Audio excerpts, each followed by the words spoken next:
Welcome my dear students. आज हम permutation and combination को सीखेंगे चल के।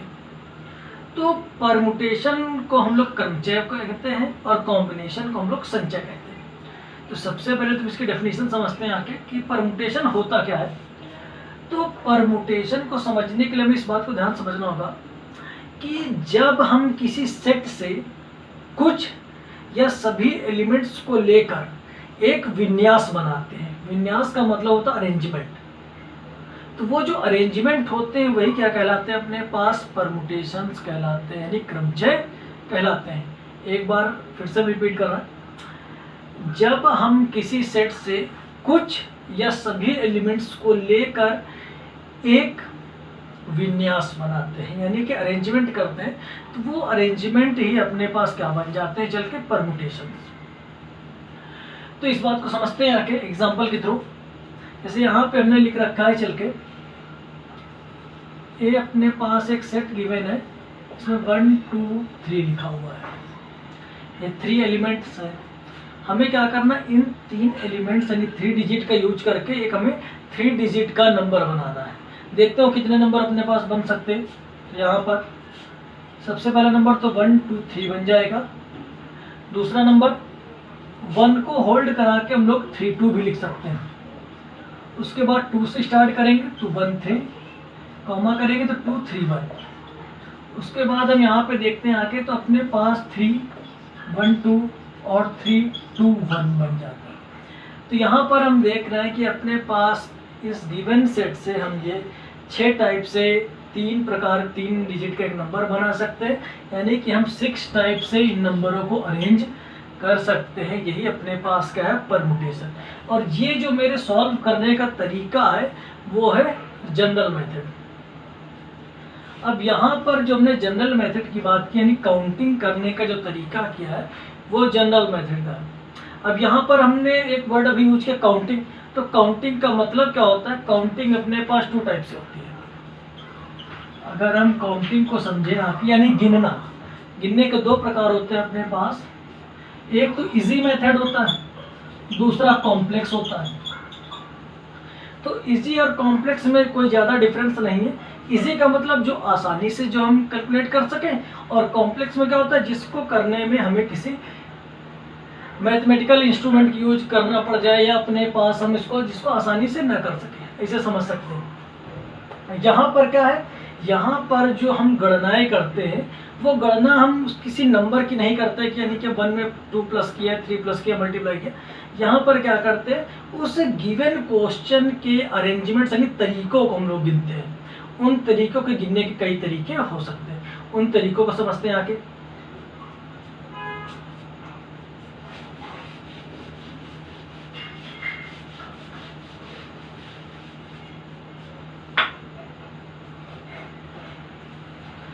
तो अब हम बात करने वाले काउंटिंग प्रिंसिपल की। तो यहाँ पर जो काउंटिंग का प्रिंसिपल है वो फंडामेंटल काउंटिंग प्रिंसिपल है, समझते हैं आगे।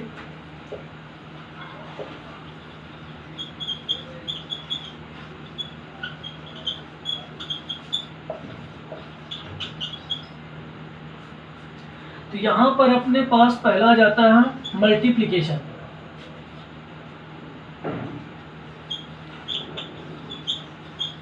मल्टीप्लिकेशन प्रिंसिपल, और दूसरा आ जाता है अपने पास एडिशन प्रिंसिपल।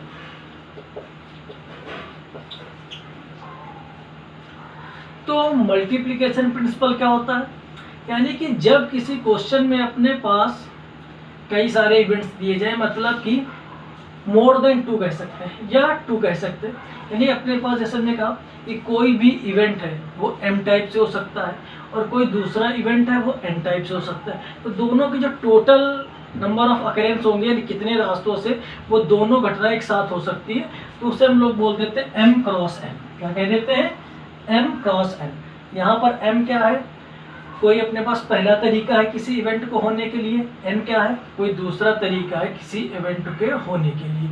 अगर दोनों का टोटल करेंगे तो m क्रॉस n से करेंगे, तो हम लोग वो बोल देते हैं मल्टीप्लिकेशन प्रिंसिपल।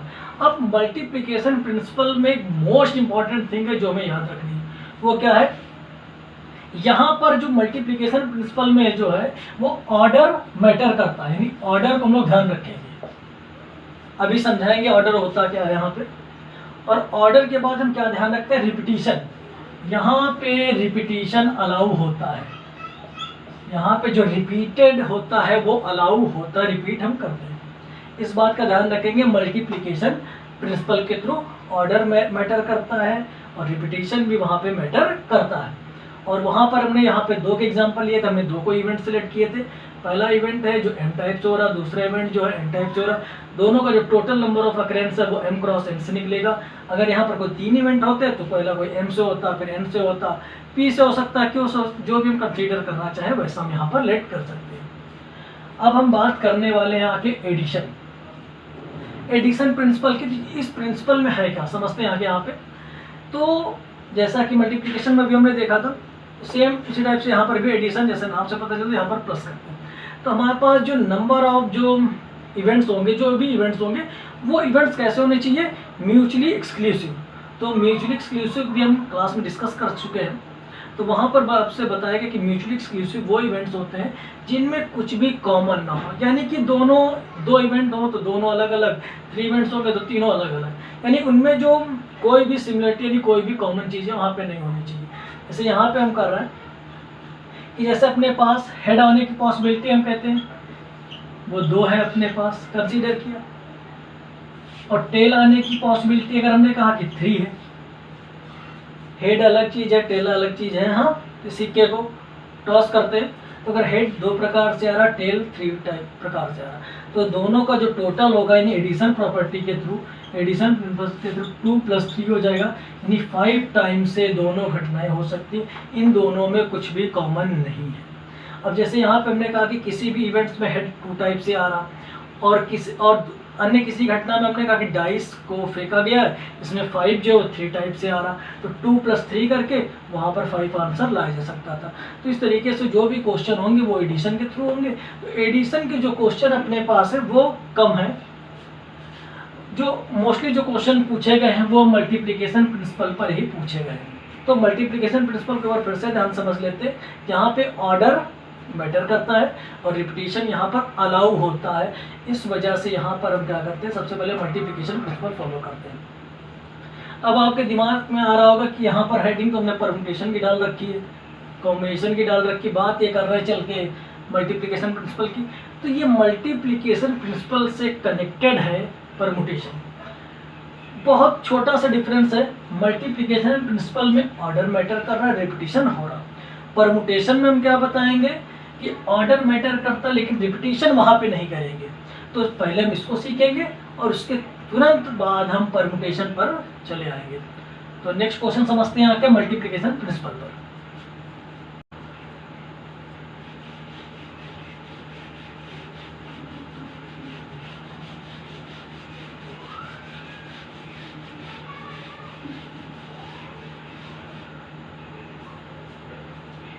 तो हम एग्जाम्पल के थ्रू समझने वाले हैं मल्टीप्लिकेशन प्रिंसिपल के क्वेश्चन को। तो ये अपने पास हम एक एग्जाम्पल लेते हैं, इसमें एक पर्सन है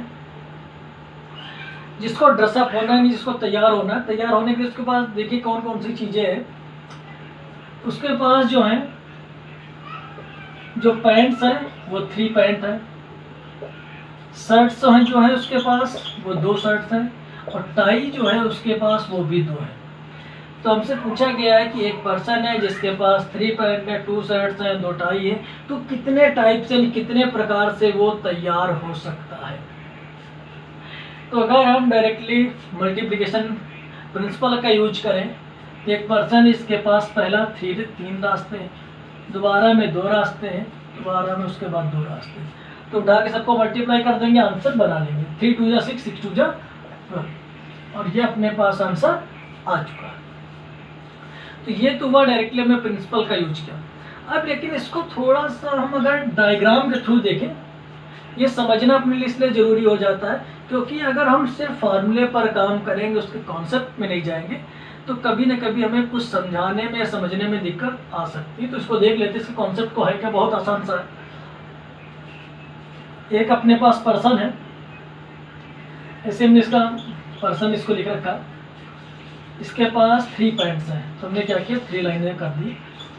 पहली पॉइंट का नाम P1, दूसरी पॉइंट का नाम P2 और तीसरी पॉइंट का नाम P3 कर दिया। इसके पास अपने पास दो शर्ट्स हैं, यानी अगर P1 पॉइंट वो यूज कर रहा है तो उसके साथ वो दो शर्ट्स लगा सकता है, S1 या S2। यही अपने पास P2 पॉइंट के साथ होगा S1 या S2, यही अपने पास P3 पॉइंट के साथ होगा S1 या S2।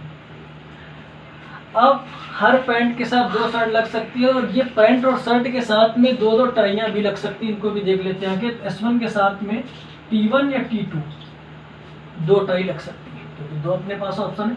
यही S2 के साथ होगा T1 और T2 होगा, यही यहाँ पर S1 के साथ भी T1 T2, और यहाँ पर S2 के साथ भी T1 और T2, ये वाले S1 के साथ भी T1 और T2, और ये वाले S2 के साथ भी T1 और T2। तो काउंट करते हैं आके कितने अपने पास यहाँ पर अरेंजमेंट बने। P1 से स्टार्ट करते हैं, P1 S1 T1, P1 S1 T2, इस टाइप से अपने पास ये सारे बन जाएंगे। तो हम काउंट किए दे रहे हैं 1 2 3 4 5 6 7 8 9 10 12। तुमने यहाँ पे देखा कि नंबर ऑफ जो अरेंजमेंट अपने पास बने हैं वो 12 बने हैं। तो इस तरीके से हम देख रहे हैं चल के ये अपने पास कंप्लीट हो रहा है। अब हम नेक्स्ट क्वेश्चन करेंगे चलिए।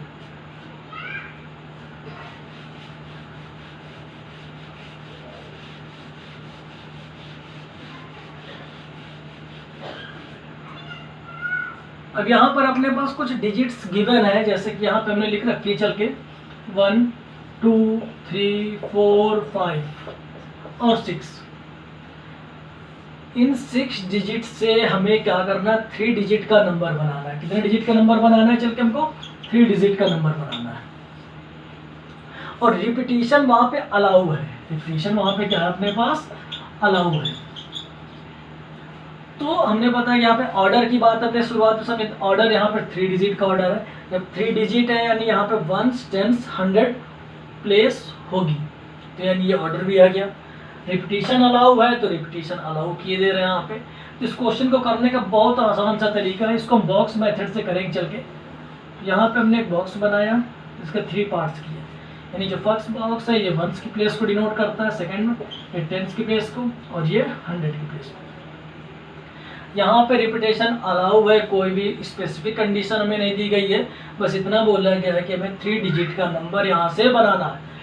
तो 1s की प्लेस पे हम अपने पास 1 2 6 नंबर रख सकते हैं, कोई भी 1 2 3 4 5 6 में।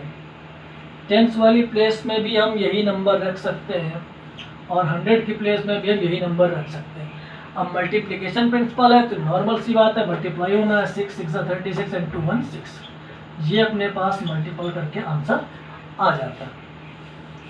अब हम एक नेक्स्ट क्वेश्चन देखेंगे चल के, जिसमें अपने पास एक कंडीशन को भी इसमें शामिल कर देते हैं, कि देखते क्या बनता है वहां पे।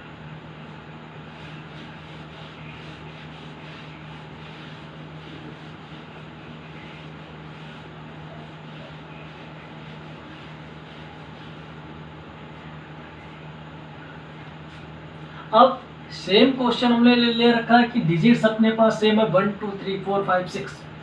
अब इससे हमें क्या करना है, 3 डिजिट का इवन नंबर बनाने हैं।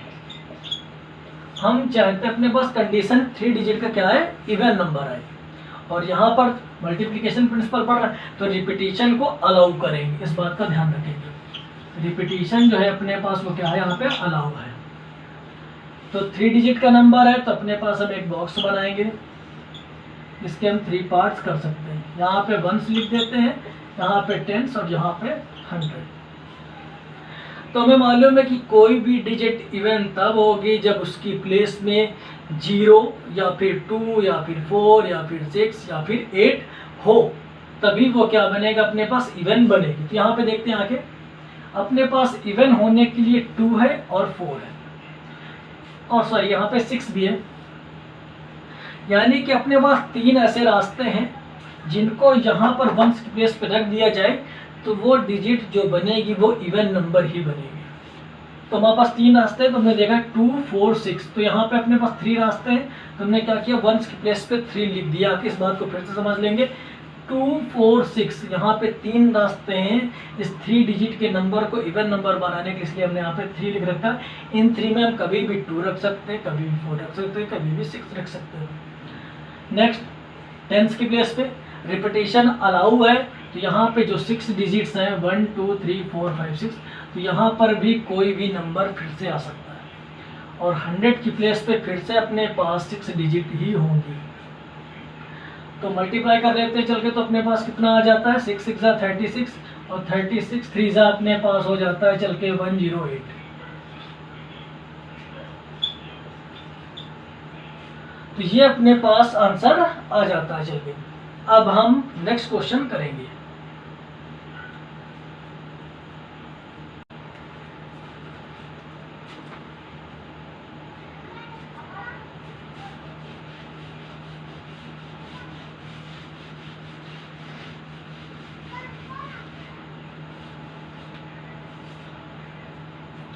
तो नेक्स्ट क्वेश्चन है अपने पास, how many numbers are there between 99 and 1000 having 7 in the unit place. इसका मतलब कितने ऐसे नंबर होंगे जो कि 99 और 1000 के बीच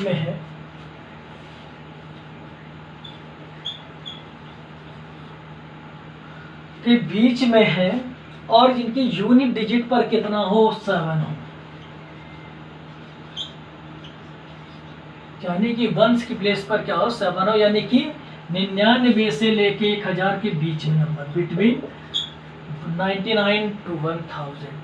तो हम समझते हैं आके, जैसा कि अपने पास 99 से लेके 1000 के बीच में, तो ये दोनों वैल्यू क्या हो जाएगी एक्सक्लूडेड।